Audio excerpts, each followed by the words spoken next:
institucional del país con este cuadro, porque parecería que Leonel Fernández es el ciudadano dominicano que ha acumulado más poder. Yo no sé si más que Trujillo, pero después de Trujillo puede que sea él.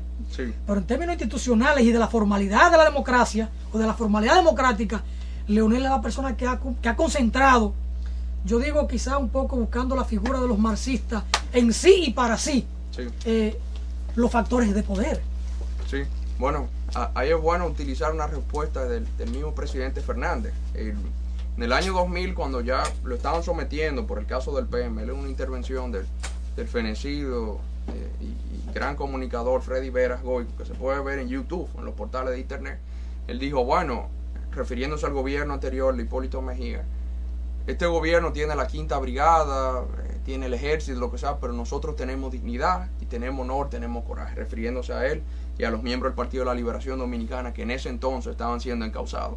Si se extrapola al día de hoy, el presidente Fernández puede tener control de ciertos resortes de poder del Estado, pero la República Dominicana tiene honor, tiene gallardía y tiene mucha dignidad. Y hay personas que quieren subestimar lo que es la sabiduría popular, pero fíjate que Hipólito Mejía, y vuelvo a ese ejemplo, en el 2004 acaparaba tal vez la misma cantidad de poder que Leonel Fernández al día de hoy, fue barrido en las elecciones populares. Leonel Fernández tal vez pueda, o el presidente de la República pueda acaparar ciertos resortes del poder, pero su condición varía a partir de agosto. Ya sea que tome asunción al poder el miembro del Partido de la Liberación Dominicana o Hipólito Mejía, pasa de presidente a expresidente y eso pesa mucho. Uno no puede subestimar, no desde el punto de vista institucional, porque ya eso es algo que está concebido en términos normativos en la Constitución y las leyes adjetivas, la figura del Poder Ejecutivo, pero sí también en términos de lo que se quiere, sociales, sociológicos y políticos, lo que es la percepción de la ciudadanía. El presidente de la República, que tiene menos poder que el presidente de Estados Unidos en la Constitución, controla ciertos resortes que no van a estar en manos del presidente Leonel Fernández a partir de agosto del 2012. ¿Y a qué viene eso? Cuando se quiere decir que el presidente sería un cogobernante o un copresidente a partir de agosto, hay que tener cuidado con eso, porque la lealtad en la República Dominicana, principalmente en este panorama político tan nebuloso que nosotros vivimos, cambian de la noche a la mañana en función de quién ejerce el poder y cómo las personas se afilian de la persona que realmente controla el poder. Y si el presidente ya no tiene con qué ofrecer las prebendas que ofrece al día de hoy, las coimas que ofrece al día de hoy, o los puestos y vacantes públicas que ofrece al día de hoy, yo creo que inmediatamente aminora lo que es su capacidad de influir en los procesos políticos. No se puede subestimar tampoco que controla ciertos aspectos, como el caso del Congreso, que el próximo presidente, si es el caso de Hipólito Mejía, va a tener que lidiar con un Congreso en el cual tiene una minoría. Ahora, el presidente tenía la mayoría para pasar lo que era de una forma irregular, una ley orgánica como la del Consejo Nacional de la Magistratura, y no se le dio.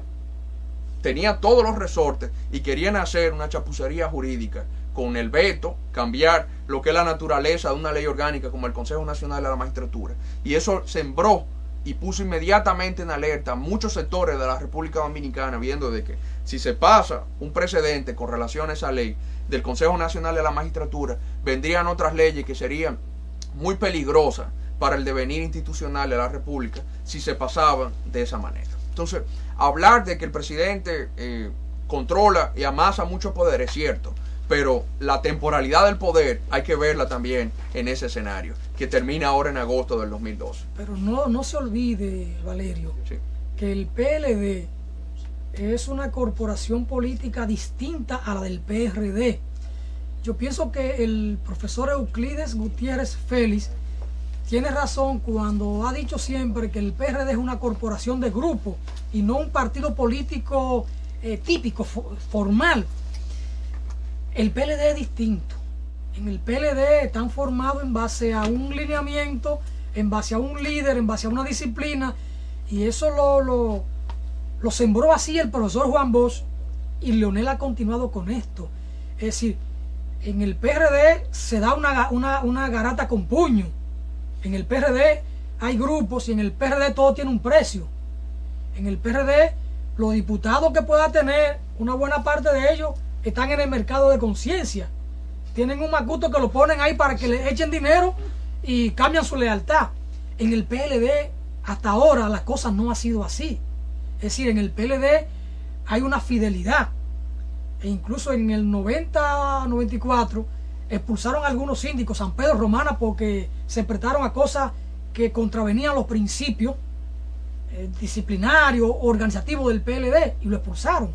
Es verdad que todavía estaba vivo Juan Bosch, hoy es diferente, pero en términos de su esencia, en el PLD hay una disciplina, y Leonel, como líder del PLD, va a seguir mandando. Entonces, ese Congreso le va a seguir obedeciendo a Leonel Fernández, lo que no pasaba con los PRDistas frente a Hipólito Mejía. Recuerde usted que Pacheco, un hombre de barrio de ahí de Cristo Rey, Villajuana, desafió al presidente de la República y se impuso como presidente de la Cámara de Diputados. Y don Hipólito quería a Lila Alburquerque, la gran negociante de Lila Alburquerque. Yo no sé si es tía suya, pero Pacheco la desafió y ganó la presidencia de la República, de la Cámara de Diputados. Es decir, el PRD es otra cosa, tiene otra lógica de funcionamiento diferente al PLD. Entonces, sí, pero fíjate, o sea, ahí volvemos a lo que son los factores, los resortes de poder. Es muy difícil a veces aguantar una embestida de lo que son los medios de comunicación. Aquí ha pasado ya, y hay un autor que yo sé que a usted le debe gustar mucho, se llama Noam Chomsky, donde él habla de los distintos resortes del poder, y él pone uno de ellos, la opinión pública. La opinión pública en la República Dominicana se ha visto que ha tenido varios efectos. El 4% de la educación, y lo volvemos a traer en colación. Antes aquí nadie podía cuestionar lo que era el presupuesto nacional, y ya hubo inclusive recursos de inconstitucionalidad, acciones de amparo y toda una presión mediática para que el gobierno se ajuste a lo que decía el profesor Juan Bosch, a su propia legalidad. El presidente puede tener, o el PLD puede tener lo que se llama ese espíritu de cuerpo. Ahora, cuando salgan, que tienen inexorablemente que salir, los escándalos de corrupción al cual se han visto sometidos la nación y que han sido cometidos por muchos funcionarios de esta administración, la presión pública, a mi juicio, va a ser fundamental para, en una u otra forma, dirigir lo que van a ser los próximos debates, las próximas políticas públicas, y también lo que es la correlación del poder entre un expresidente que ha acumulado mucho poder en la actualidad, pero que no va a tener un control directo en esos resortes del poder, y ya sea su propio compañero Danilo Medina o el candidato Mejía, que asuma la presidencia, va a tener ya el control en sus manos del principal resorte, que es el poder ejecutivo en la República Dominicana. Un país altamente endeudado, porque este gobierno o este presidente, pues aquí no hay gobierno, aquí hay un gobernador de colonia que hace lo que le da su bendita gana, ha endeudado este país hasta más no poder.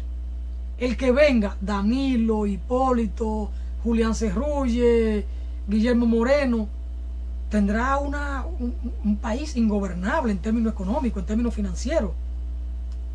¿Vendrá la confrontación social? Bueno, todo depende con quién gane las elecciones.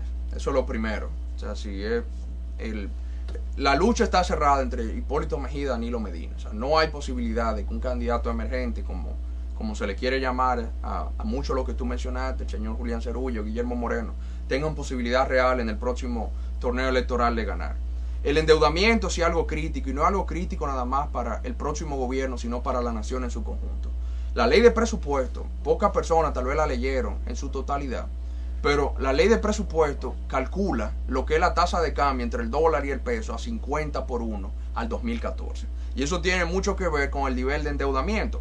Aquí nada más se le da una publicidad grandiosa a lo que son préstamos extraordinarios, como son préstamos por 200, 300, 500, 1.000 millones de dólares. Pero si tú lees la prensa, fíjate que a diario salen, 10 millones de dólares aquí, 5 millones de dólares allá, etc. Un país que tiene un déficit de producción muy fuerte, pues nosotros no producimos para generar divisas, que tiene un nivel de endeudamiento, es algo que amerita la atención de la población y también de cualquier gobierno. Aquí tiene que haber un corte del déficit fiscal, es lo primero. Segundo, hablar de una reforma fiscal. ¿Por qué no hablamos de una reforma de producción? Porque siempre aquí se habla de cargarle y transferirle a la población los impuestos, y era lo que te decía anteriormente. No hay una correlación ciudadanía, tributo, servicio público. Y fíjate algo, la independencia norteamericana se da en base a ese lema, fue taxation without representation, o sea, impuestos sin representación por un tema tributario. La Revolución Norteamericana en 1776. En el caso de la República Dominicana, la única fórmula mágica que parece que tiene cualquier gobernante es transferirle los impuestos a una clase media que ya no puede estar más cogotada, a sectores productivos que se tienen que ver sometidos al proceso de extorsión, de coime, corrupción, más una carga fiscal sumamente alta en términos de lo que le retribuye el Estado, porque ¿cuánto le cuesta a un pequeño negocio, por ejemplo, mantener la operatividad y la liquidez financiera? Si tiene que pagar, aparte de una carga tributaria, tiene que tener cargos, costos colaterales, como el caso de la seguridad, porque no hay una policía eficiente que le brinde un entorno seguro para su actividad comercial. Tiene que pagar energía, porque no hay un servicio eléctrico que le permita operar con toda normalidad. Tiene que pagar otro servicio público, pero ya de manera privada, porque el servicio público no le llega en su totalidad. Y la confrontación se da ahí, Alfonso, en términos de que si el gobierno, cualquiera que sea que asuma, siga con este endeudamiento enlocado, es bueno que nos veamos en el espejo de lo que pasó en Argentina en el 2001, lo que ha pasado en Grecia y lo que está pasando en España, que son naciones con mayores niveles de desarrollo en la República Dominicana y que llevaron al colapso total de la sociedad. Fue una catarsis general en términos social, político y económico, en base a lo que fue una política de endeudamiento alocada como la que se está llevando en la República Dominicana. Gracias, Manuel. Estamos hablando con Manuel Valerio, realmente un joven que representa una voz para el cambio, que aunque es la primera vez que viene al espacio, representa la esencia de este espacio. Manuel es una voz para el cambio. Vamos a una brevísima pausa y entonces el hermano José Ismael Román va a continuar aquí conversando con Manuel Valerio. Vamos arriba.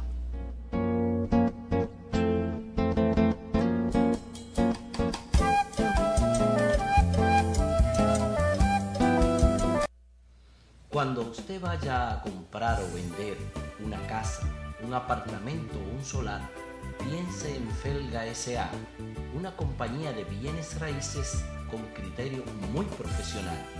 Pero igual, si su interés es alquilar un inmueble, piense en nosotros. Felga S.A. está ubicada en la calle Ramón Santana, esquina Máximo Gómez, en la zona universitaria, con los teléfonos 809-682-7202, 809-688-5593. Recuerde que para comprar o vender o alquilar su casa, piense en Felga S.A.